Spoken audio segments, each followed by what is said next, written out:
Muito boa noite, boa noite, boa noite, boa noite nessa segunda-feira,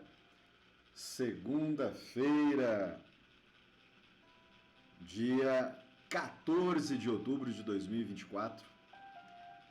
Graças a Deus, 19 horas, nosso encontro com os caminhos de Paulo. É isso aí, graças a Deus. Nosso programa de número 16. Segunda-feira, dia 14 de outubro de 2024, Os Caminhos de Paulo, programa 16. Graças a Deus. Sejam muito bem-vindos, sejam muito bem-vindas, irmãos, irmãs, queridos, queridas, todos que nos acompanham. Gratidão, gratidão à espiritualidade maior, gratidão ao nosso Mestre Jesus, gratidão aos nossos irmãos, benfeitores, coordenadores desse projeto, coordenadores desse programa aqui através da Associação Espírita Caritas, aqui pelo Instagram da Associação Espírita Caritas. Gratidão, gratidão aos nossos guias e mentores espirituais, gratidão aos nossos anjos guardiões, gratidão, gratidão, gratidão a todos os nossos irmãos espirituais que se interessam por esse movimento, por esta causa. Gratidão por estarem aqui conosco, gratidão ao nosso Mestre Jesus, sempre presente conosco. Gratidão, gratidão imensa, gratidão pela oportunidade de estarmos aqui nessa jornada. Gratidão por estarmos aqui nesse caminho. Gratidão por estarmos aqui juntos de Paulo, nos caminhos de Paulo. Gratidão, gratidão por estarmos começando mais o nosso programa, programa de número 16, para que a gente possa conversar um pouco mais sobre esse apóstolo do Cristo. Graças a Deus, graças a Deus. Sejam muito bem-vindos.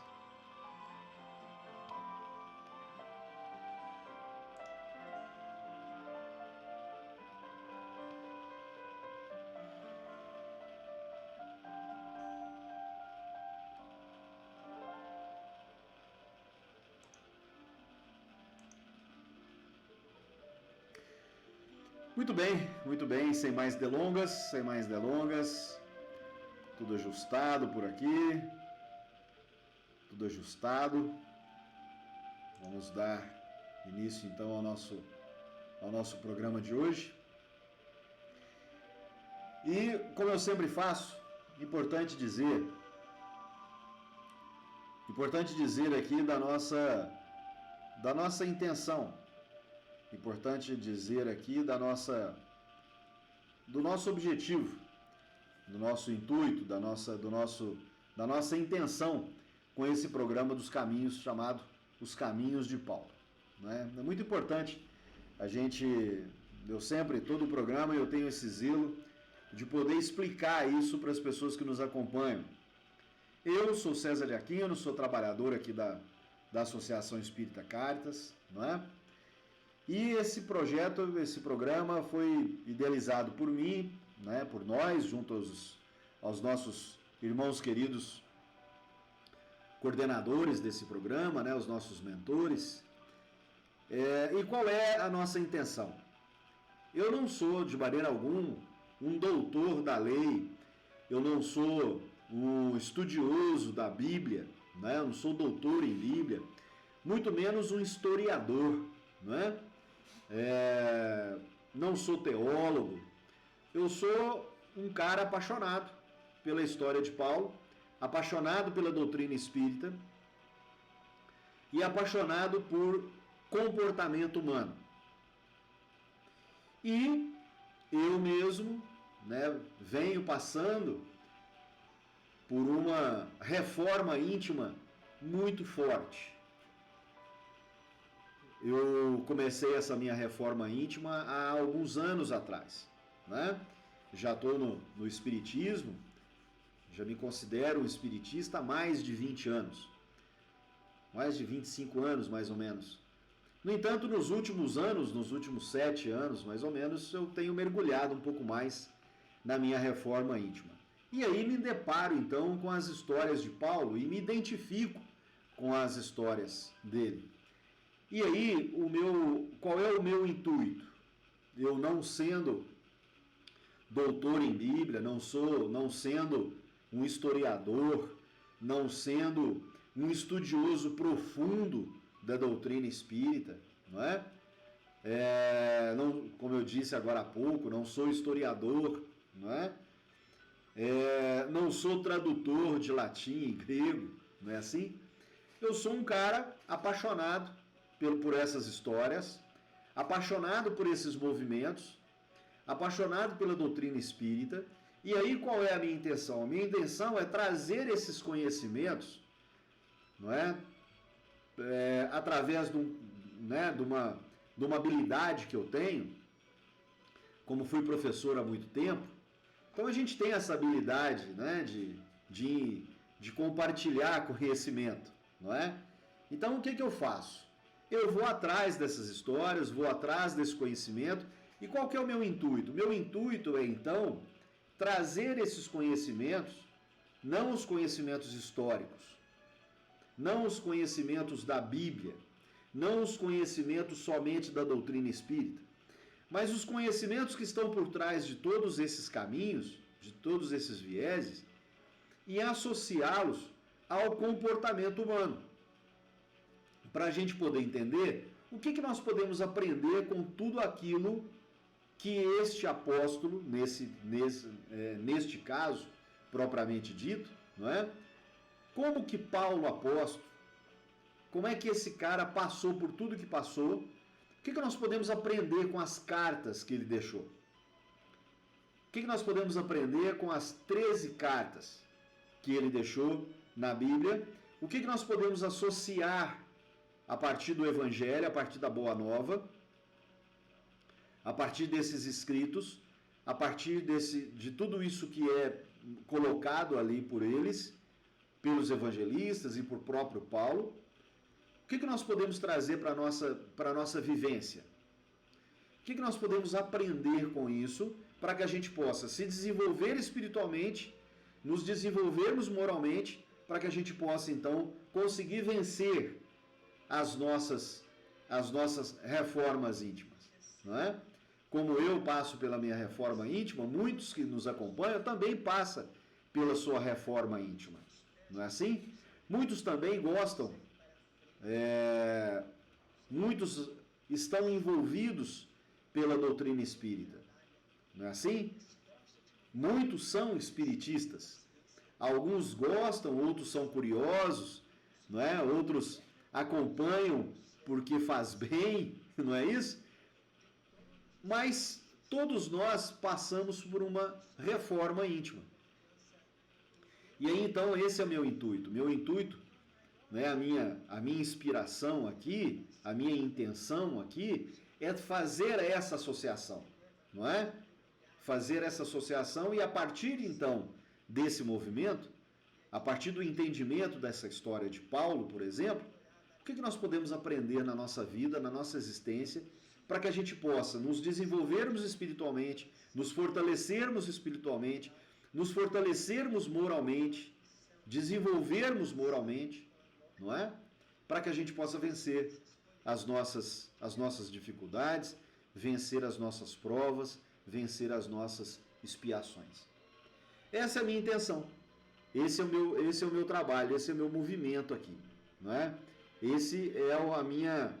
Essa é a minha vontade, né, de trazer estes textos para mais próximos, né, para mais próximo de nós, trazer estes textos para mais próximo da nossa existência, trazer estes textos de Paulo para mais próximo da nossa vida.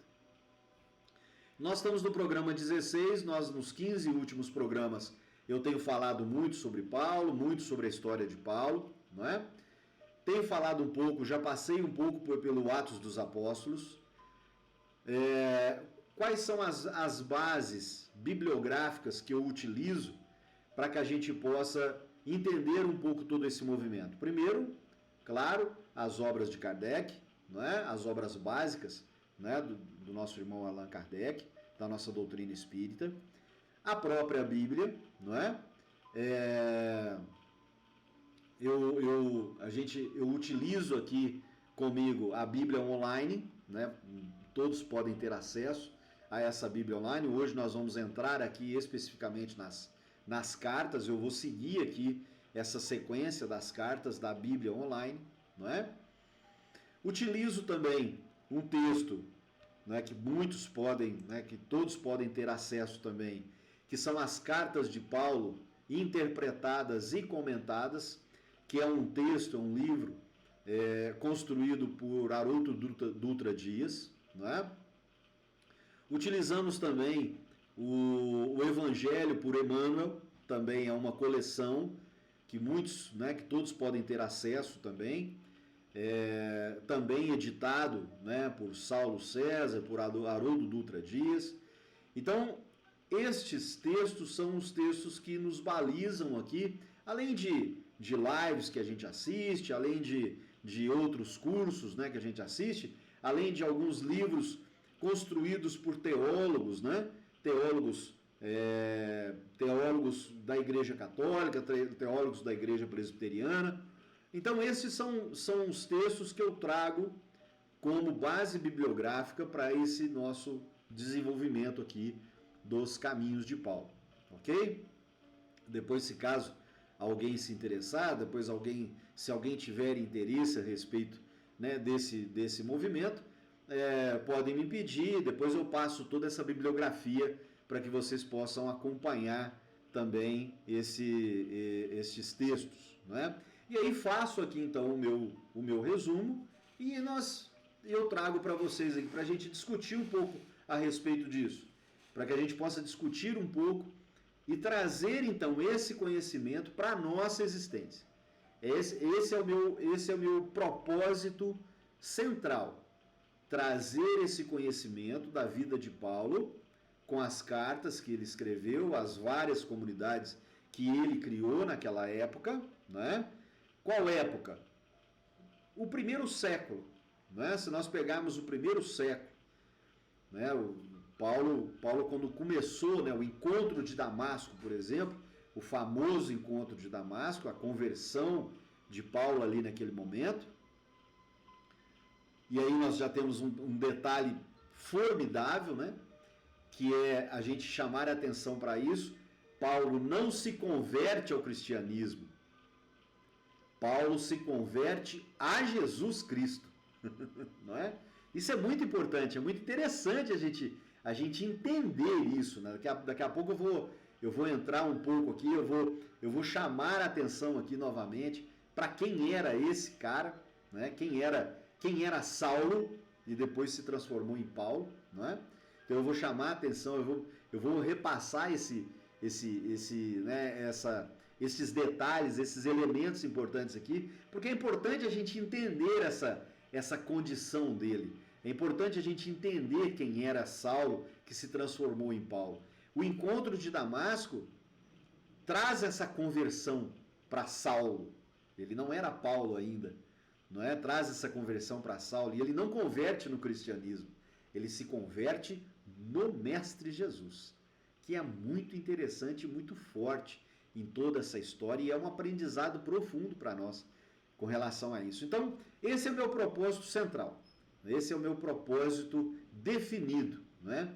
Trazer com base nos caminhos de Paulo, o que nós podemos aprender para a nossa vida, para que a gente possa se fortalecer espiritualmente, se fortalecer moralmente, para que a gente possa enfrentar as nossas dificuldades, enfrentar as nossas prisões emocionais, para que a gente possa se libertar das nossas prisões emocionais, não é? E eu gostaria aqui de chamar a atenção para o nosso programa de hoje, gostaria de começar o nosso descrevendo aqui para vocês o nosso programa de hoje, um texto que eu encontrei no livro desse teólogo, o William Barclay. William Barclay foi escritor, professor e pastor escocês. Ele tem um livro sobre Paulo, intitulado A Mente de Paulo, como que Paulo pensava, né, a partir então desse entendimento teológico, né, desse autor. No capítulo 6 desse livro, chamado Pensamentos de Paulo sobre o Senhor Jesus Cristo, eu encontrei esse texto e ele fez muito sentido para mim. E eu espero que faça sentido para vocês também. E, como eu estava dizendo, como eu estava dizendo agora há pouco, é importante a gente entender, não é? Quem era Saulo, como é que Saulo passou por tudo aquilo que passou, como que ele enfrentou tudo aquilo que ele enfrentou, não é? E aí no texto tem um parágrafo dizendo assim: Paulo argumentou pela experiência. Quando ele fala sobre o Senhor Jesus, ele não nos oferece algo que é fruto de pensamento, de dedução, estudo ou equilíbrio cuidadoso da teoria de um contra a teoria de outro e a filosofia de um contra a filosofia de outro. Ele constantemente diz nos seus textos, nas suas cartas: isto é o que aconteceu comigo. Isso é uma fala de Paulo. Isto é o que aconteceu comigo. Isto é o que tenho vivido. Isto é o que o Senhor Jesus fez por mim. Isto sei que é verdade. Então, isso é um detalhe, é um elemento muito importante, né? Porque Paulo argumenta nas suas cartas, Paulo traz a sua história à tona, Paulo traz a sua experiência por ter vivido a experiência. Ele se transforma por inteiro, um homem culto que era, um doutor da lei, eu vou trazer para vocês aqui, né, um doutor da lei, educado por Gamaliel, não é? Ele que era um profundo estudioso, ele não escreveu as cartas por ouvir dizer.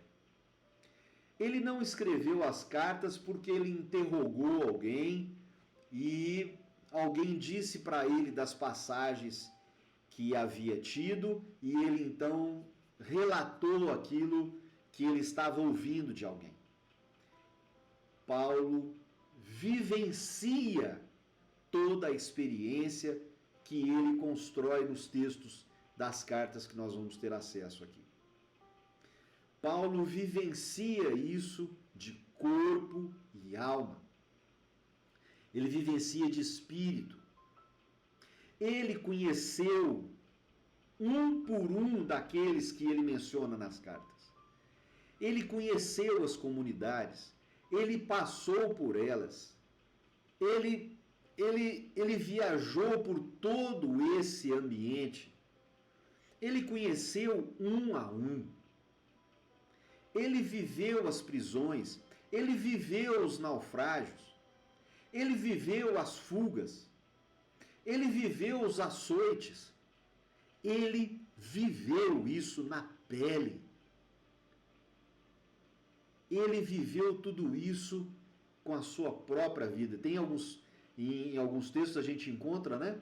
Ele dizendo do espinho na carne. Ele dizendo do Jesus, do Mestre que vive nele. Ele passou por vários anos mergulhado, depois do encontro de Damasco, depois dessa conversão, dos 14 anos que ele passou antes dele começar a sua missão.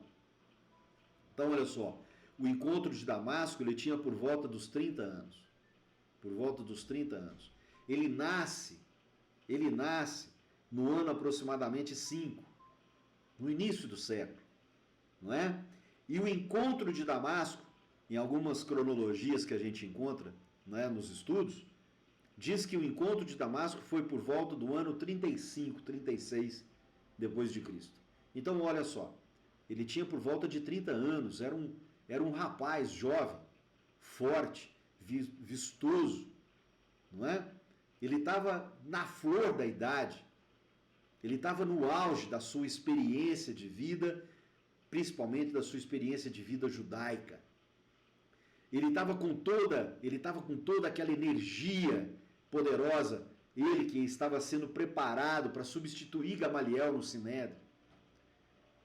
Ele decide sair à perseguição de todos aqueles que eram líderes do movimento cristão naquela época. Então imagina um cara com 30 anos, cheio de energia, não é? Indo para o seu primeiro trabalho grandioso. E ele então tem um encontro de Damasco. Então, percebe? E aí o que acontece? Ele passa por 14 anos que ele passa nesse trabalho de anonimato, de mergulho, de reforma íntima, 7 deles, os 7 primeiros anos dele, ele passa estudando de maneira profunda os textos hebraicos novamente, comparando com os textos que ele foi conseguindo obter naquela época. Principalmente os textos a partir de Levi, que é a partir de Mateus. Então ele veio fazendo toda essa comparação e mergulhando novamente em todos esses estudos, escondido em Tarso. Ele volta para sua cidade natal, em Tarso, e passa ali mergulhado. Ele tinha um ofício, ele era tecelão, né? Ele fazia tendas. Então trabalhava e estudava, trabalhava e estudava, trabalhava e estudava, trabalhava e estudava. Aos 44 anos para 45 anos é que ele sai então na sua peregrinação, na sua missão, não é? De verdade, de maneira profunda, visitando, encontrando todos nas comunidades que ele passava. E aí foi por onde então foram construídas as cartas. Até por volta de 75, mais ou menos 75 anos, onde então ele falece. Ele é preso, né? E ele é decapitado. Não é isso? Então olha só, o tempo que se passa durante todo esse trajeto, né? Então observa que é um mergulho intenso. Por que eu estou dizendo isso? Por causa desse texto que eu trouxe aqui do professor William, né? William Barclay. Ele fala de Jesus não por ter escutado, não por ter ouvido, não por alguém ter contado. Ele fala do Mestre Jesus porque ele se converteu em Jesus. Ele não se converteu no movimento, não é? No movimento cristão. Ele não se converte no movimento cristão. Ele se converte em Jesus, não é? Por isso que muitas das vezes ele fala, né? O Evangelho é o próprio Jesus. Nós estudar o Evangelho, trazer o Evangelho para dentro da sua vida, ele fala para as comunidades, né? Trazer o Evangelho para a sua vida, trazer o Evangelho para a sua existência, trazer o próprio Jesus para a sua existência. Não é assim? Então, o quanto é importante nós entendermos esse elemento primordial de que Saulo vivencia tudo isso. Paulo, depois então de batizado e de se transformar em Paulo, ele vivencia tudo isso, não é? Quando é que Saulo se transforma em Paulo? Já depois de praticamente uns 10 anos, não é? Existe um movimento, existe um evento, que eles estão em Neopatos, numa cidade, ele e Barnabé passam por uma experiência lá, não é? Eles se encontram, tanto ele como Barnabé é chamado na casa de um dos nobres políticos daquela época, né? Governador daquela cidade, daquela localidade, que estava doente, não é? E aí então Saulo ainda, não é? Chamado Saulo ainda, eu estou aqui resumindo, né? Quem já teve contato com o livro Paulo e Estevão, toda essa história está contada lá em Paulo e Estevão, que é maravilhosa, é linda, que é outro livro da nossa bibliografia, né? Paulo e Estevão. Então acontece esse evento, Saulo destrona um sacerdote que estava lá naquela época, Bar Jesus, né? Ele destrona ele, um charlatão, estava tentando, né? O governador lá, achando que ele estava lá para poder ajudar ele a se curar, e ele não estava dando conta, porque ele não sabia mesmo, né? o que ia fazer com aquilo. Saulo chega com Barnabé, né? E aí então eles conseguem trazer a cura e converte esse governador. O governador investe, então, na construção do primeiro templo daquela época para poder juntar uma comunidade, né, do movimento cristão. Então, neste evento particular, não é? Barnabé conversando com Saulo, então Saulo já tinha sido batizado por Ananias, não é? Logo depois do encontro de Damasco, Saulo já tinha sido batizado por Ananias, e aí então Barnabé convida Saulo a pensar nesse movimento, a pensar nessa história, né? Por que você não, né? Por que você não passa a utilizar o nome de Paulo? E aí Saulo então concorda. Porque naquele movimento, naquela época, muitos dos convertidos acabavam mudando o seu nome. Por quê? Porque era uma prática, de certa forma, considerados batizados naquele movimento, não é? Eles então escolhiam um novo nome para eles, para poder justificar e para poder confirmar e formalizar aquele movimento de transformação, de conversão, não é? Era uma prática daquela época, não é assim? E aí então Saulo concorda e passa a utilizar o nome de Paulo. Então olha só depois de muito tempo, quase 10 anos depois que ele tinha sido batizado, né, por Ananias, ele passa a utilizar o nome de Paulo, o Paulo que nós conhecemos, os caminhos de Paulo. Então eu trouxe para vocês aqui novamente alguns elementos importantes para a gente poder entender quem é esse cara, quem é Saulo, um dos caras talvez mais mal compreendidos da história. Não é? Eu costumo perguntar nos nossos primeiros programas, quem assistiu os primeiros programas lá vai poder acompanhar isso. Eu sempre fazia essa pergunta, né? O que vocês acham? Paulo era um cara ruim? Paulo era um cara que tinha um coração ruim? Paulo era um cara maldoso? Né? Saulo era um cara maldoso? Saulo era um cara que tinha um coração ruim? Ele queria perseguir os cristãos, matar os cristãos, acabar com os cristãos na face da terra, porque ele era um cara ruim, ele era um cara de coração ruim. Se ele fosse um cara de coração ruim, vocês acreditam que Jesus teria chamado ele, teria ido à sua busca? E é um negócio interessante, é um elemento interessantíssimo também, é um elemento importante para que a gente possa observar na nossa vida, né? Eu quero sempre trazer para o nosso comportamento. Quantas vezes na sua vida você mudou de caminho, você perdeu-se no caminho e o nosso Mestre Jesus, foi lá te buscar? É uma característica importantíssima do nosso Mestre Jesus. Ele ir à nossa busca. E ele não depende de nós. Ele não depende da nossa jornada. Ele não depende de nós aceitarmos ou não. Ele não depende da nossa aceitação ou não, mas ele vai nos buscar. Ele vai nos buscar, ele insiste. Na história de Saulo, por exemplo, lá em Paulo e Estevão a gente vai observar isso, lá em Atos dos Apóstolos a gente observa isso, né?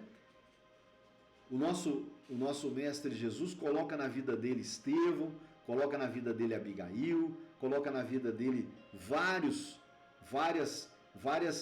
personagens na vida dele, para que ele pudesse entender a história do Mestre Jesus. Quando Saulo não teve a oportunidade de encontrar com o Mestre Jesus pessoalmente, Saulo tem a notícia, né, de que existia um nazareno, que existia, né, um carpinteiro,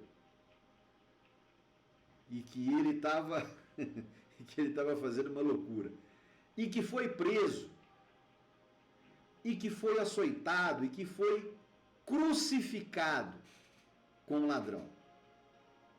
Era essa a notícia que ele tinha. No entanto, aquele movimento estava transformando muita gente.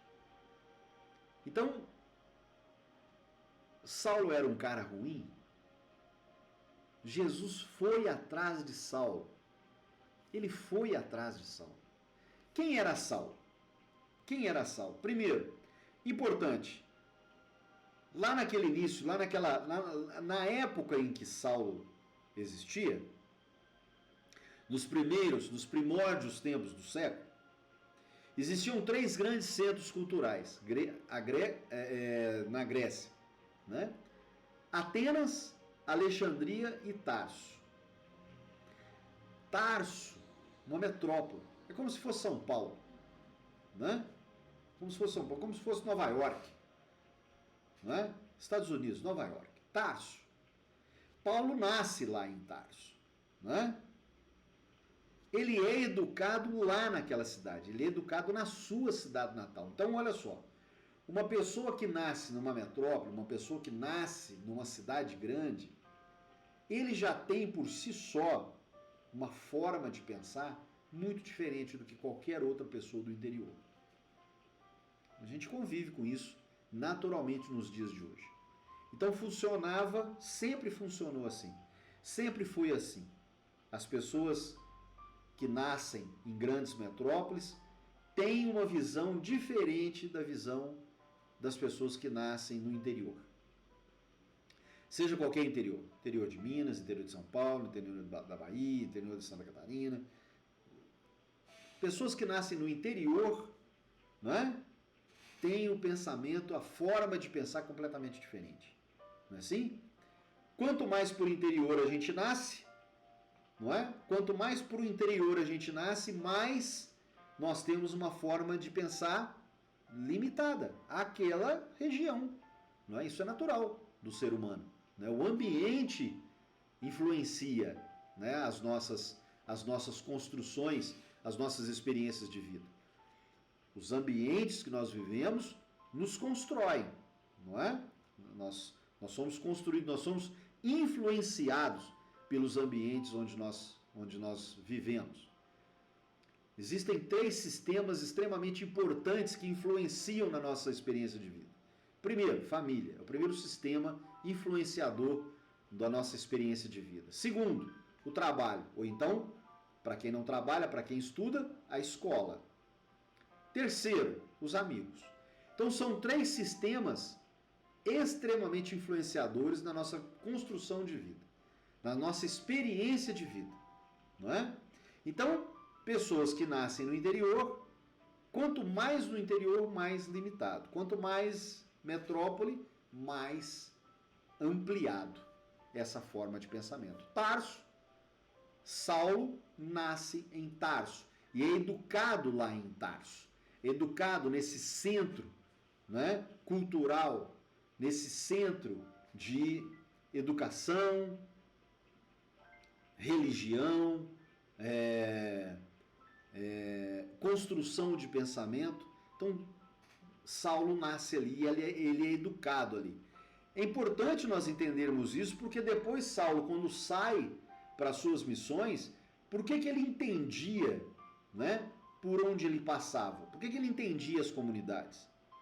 Então, a formação do pensamento dele, Saulo era um cara, se hoje nós pudéssemos fazer a análise do DISC, né, que é uma análise de perfil comportamental do Saulo, Saulo tem um perfil transversal.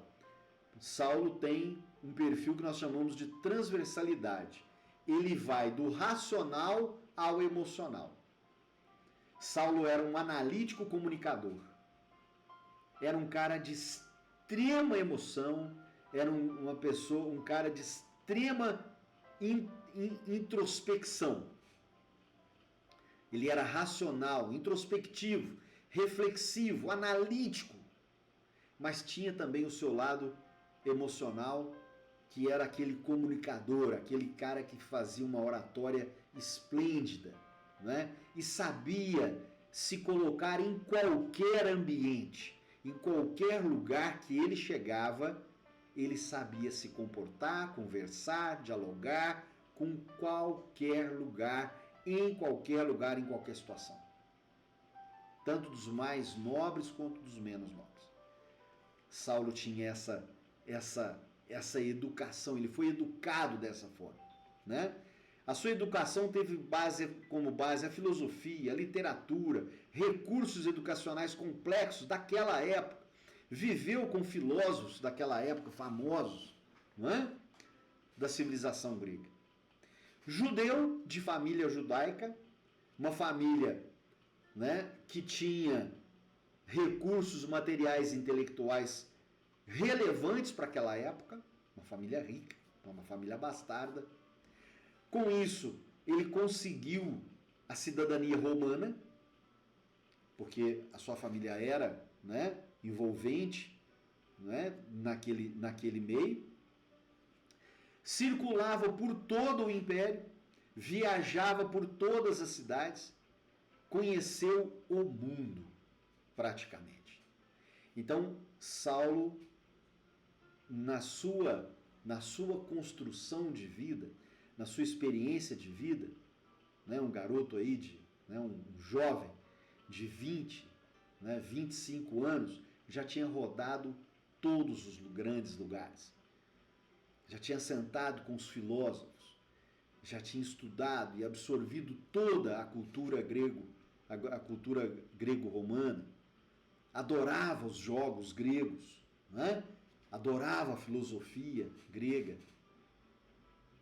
Não é isso? Então era um cara extremamente preparado, não é? Foi educado por Gamaliel, neto de Hilel. Gamaliel, um dos mais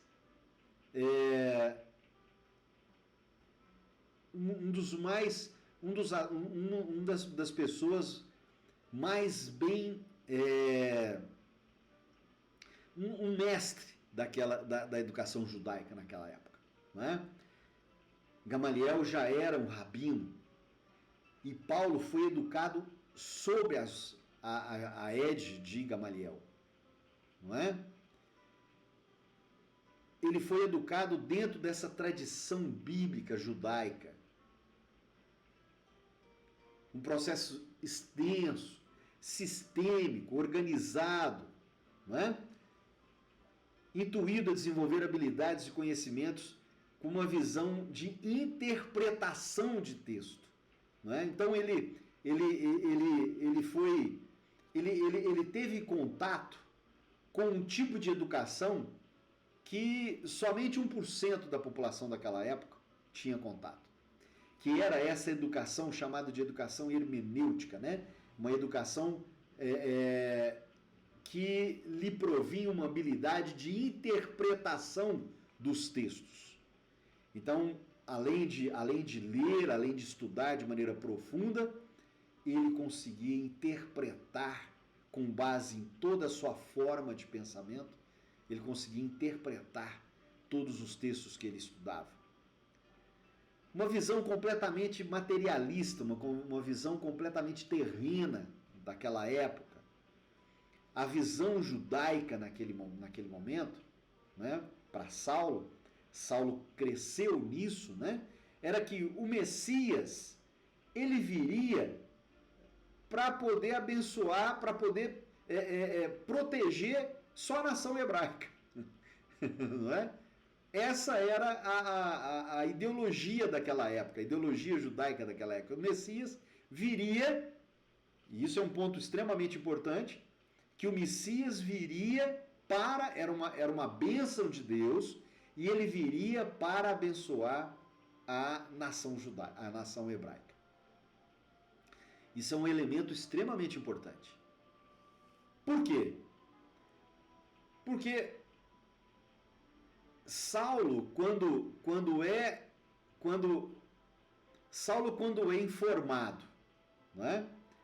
Saulo, quando ele é informado, olha só, quando ele é informado, quando ele é notificado, Saulo, quando ele é notificado que existia um carpinteiro que se apresentava como Messias em Jerusalém, um carpinteiro de pé descalço, filhos de carpinteiro, não é? Que andava de pé descalço, que andava lá pelas comunidades, conversando com pobres, com cobradores de impostos, com pessoas mais humildes, com pessoas que não eram, né, do nível de Saulo, nível tanto político como social. O nosso Mestre Jesus não andava com essa, né, o Mestre Jesus não andava com essa classe social. O Mestre Jesus andava com a classe social mais humilde que existia. Então, quando Saulo fica sabendo disso, Saulo é educado na doutrina judaica, que o Messias viria para poder abençoar a nação hebraica, não é?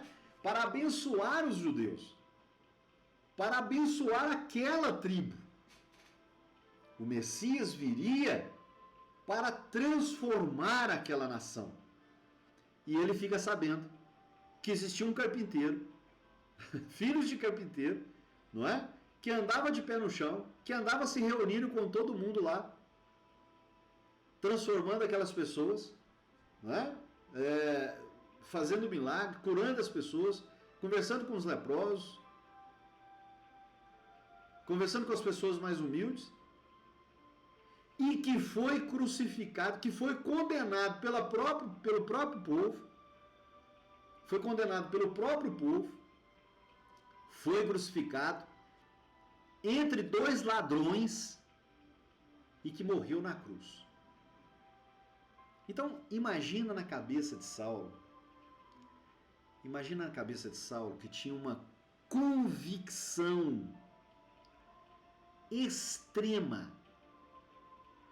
Saulo é outro elemento importante. Saulo é importante a gente entender isso. Saulo extremamente Saulo assim. Quando ele gostava demais. Quando ele não gostava de jeito nenhum. Ele era os limites. 880, não é? Quando ele amava demais. Quando ele não gostava de jeito nenhum. Então imagina na cabeça desse jovem de 30 anos, que foi educado, que viveu a vida que teve, que foi educado como foi educado, não é? Imagina na cabeça desse jovem. Como é que estava a cabeça dele naquele momento? Ele tinha passado por um momento de Estevão, ele tinha participado do fórum de Estevão, de ter participado efetivamente, não é, do julgamento de Estevão, participou do apedrejamento de Estevão. Abigail, a sua paixão de vida, não é? Já ia ser a sua noiva, irmã de Estevão, que ele participa do julgamento, apedreja Estevão. Não é assim? Então olha só, quanta coisa na cabeça dele, aquele movimento, aquele momento da vida dele, ele com 30 anos, ele com todo aquele turbilhão de coisas na vida dele, acontecendo com ele naquele momento, ele é notificado sobre esse Jesus, esse Nazareno.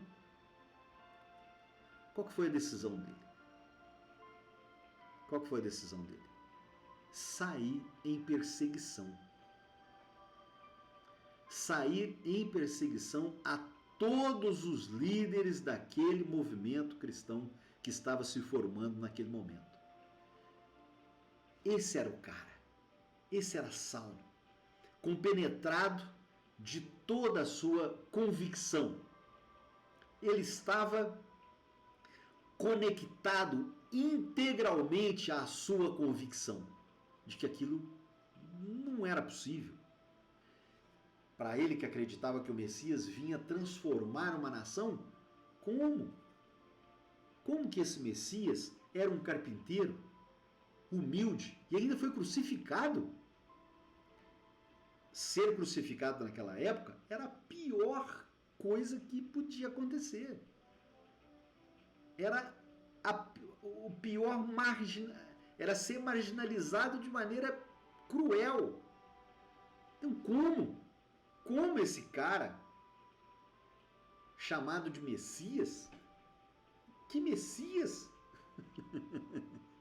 Percebe o que passa pela cabeça de Saulo naquele momento? Ele sai à perseguição naquela época, empreende aquela perseguição. Ele vai então aos doutores da lei, pede as cartas, né? ele pede toda a documentação que eles possam aprovar a empreitada dele. Ele sai então em perseguição de todo esse movimento com o intuito de prender todos. Enquanto tivesse um líder cristão, ele não se sossegaria. Esse era o intuito dele. Ele queria acabar com esse movimento. Esse era o intuito dele. Então, esse é Saulo. Esse é Saulo. Esse é Saulo, que a caminho de Damasco, que ele fica sabendo então que ali existia um dos líderes que era um dos líderes mais influentes, que era Ananias. Ele fica sabendo então, ele vai à perseguição de Ananias, propriamente dito. E aí então, às portas de Damasco, por volta do meio-dia, ele encontra. Ele tem o seu primeiro encontro, porque depois ele tem outros encontros, né? Ele tem o primeiro encontro com o Mestre Jesus em Damasco. E aí acontece a história que todos nós sabemos, né?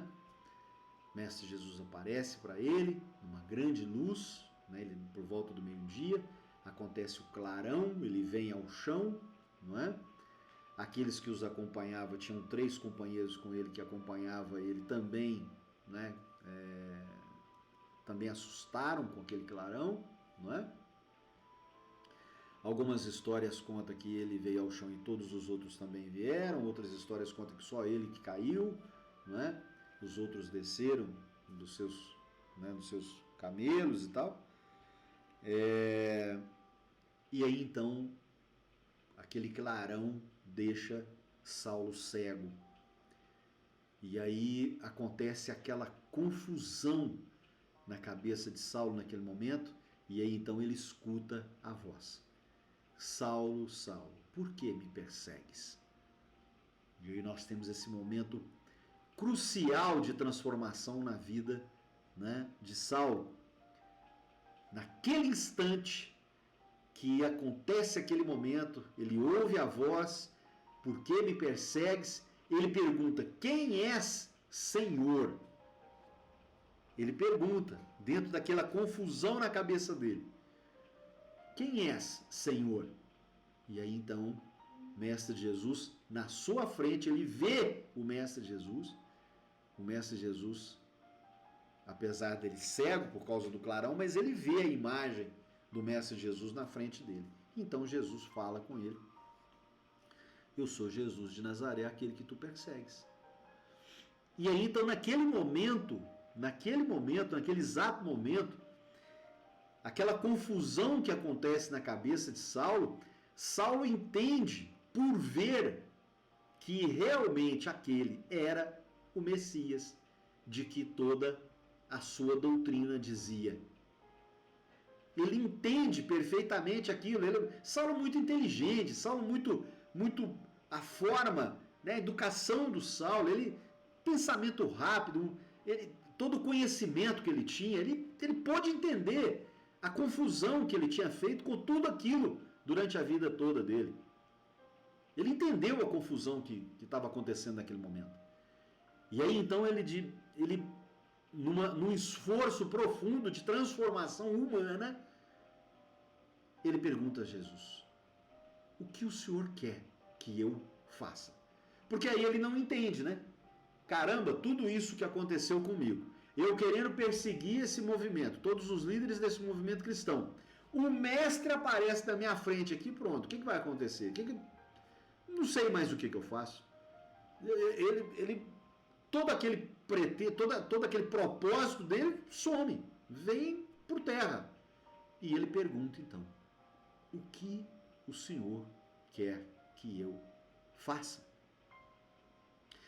E aí então o Mestre Jesus já tinha aparecido por Ananias, né? já tinha aparecido para Ananias, já tinha preparado Ananias, então ele fala, entre em Damasco, que lá você será informado do que acontecerá da agora para frente, né? Agora, o que é importante para nós esse momento fantástico dessa transformação?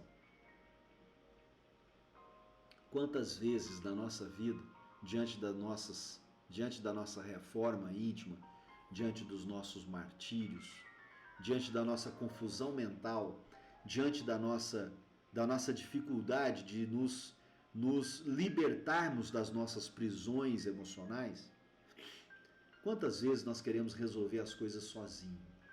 Quantas vezes nós queremos enfrentar de maneira sozinho tudo que a gente quer enfrentar? Não é? E onde a gente deveria somente perguntar ao Mestre Jesus, o que é que o Senhor quer que eu faça? Eu convido todos vocês que nos acompanham nesse momento, nos acompanham nesse programa dos Caminhos de Paulo, pensar sobre isso, né? Se você está passando por alguma dificuldade, vá para o seu quarto, vá para o seu interior, reflita sobre esse momento de Damasco. Reflita sobre esse momento de Paulo com o Mestre Jesus.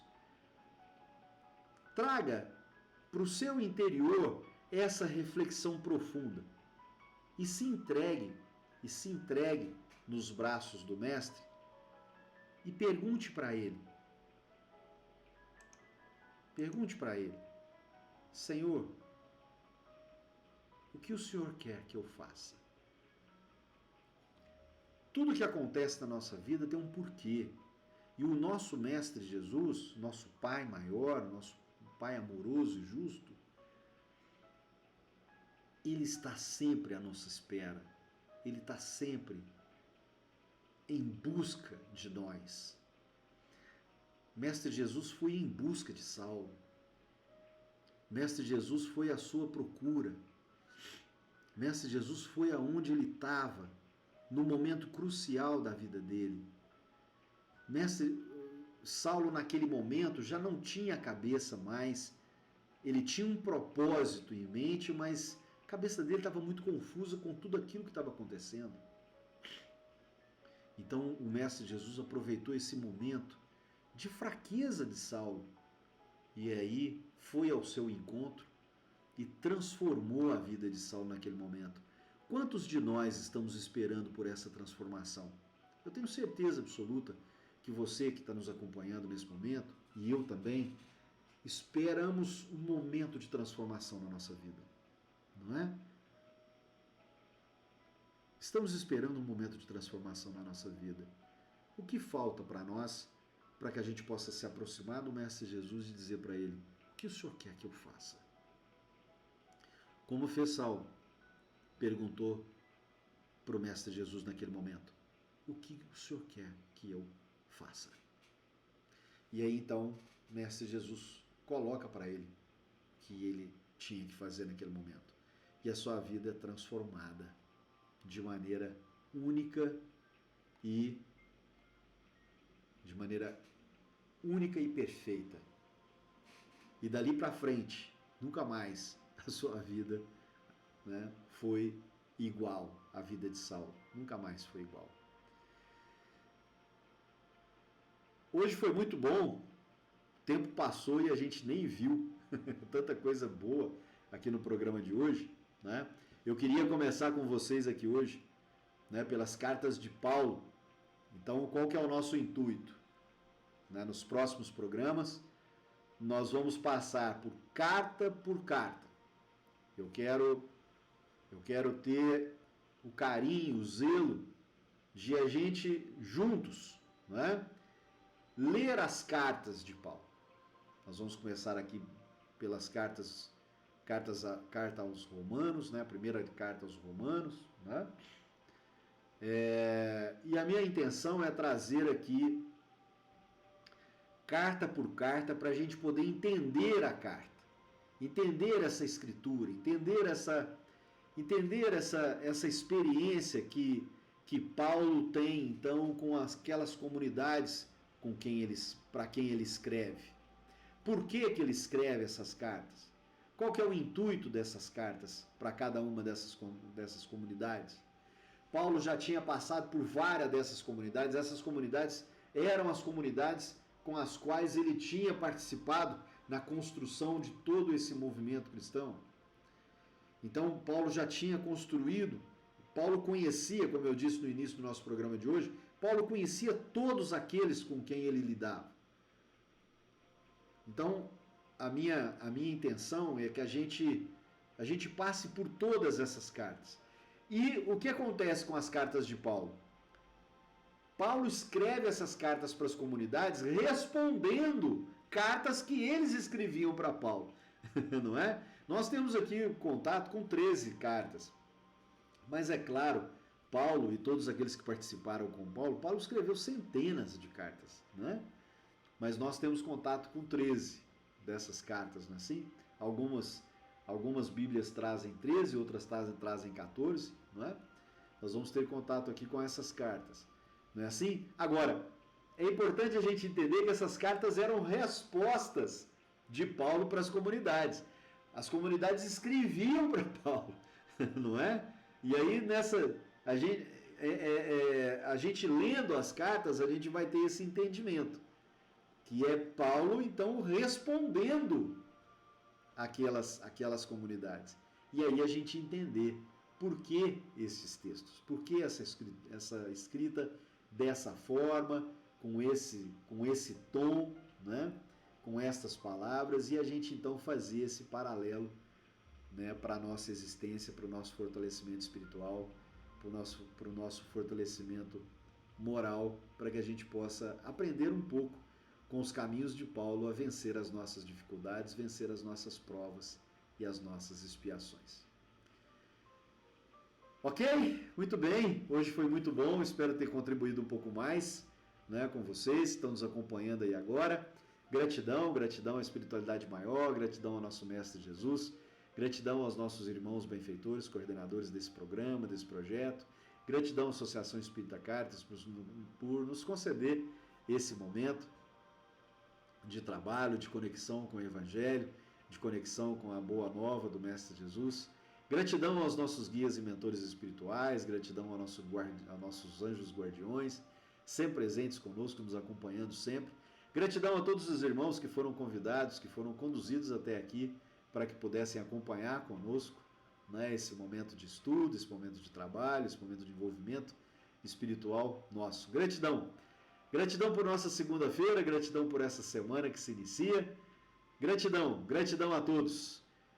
Uma bênção do Mestre Jesus, que todos os corações sejam nesse momento abençoados pelo nosso Mestre Jesus, pelo nosso Pai Maior, e que tenhamos todos uma boa semana. Para quem ainda quer nos acompanhar, daqui a pouco, às 21 horas, ainda temos o Homem Espírita. Fiquem com Deus. Beijo no coração. Até a nossa próxima segunda-feira. Boa semana.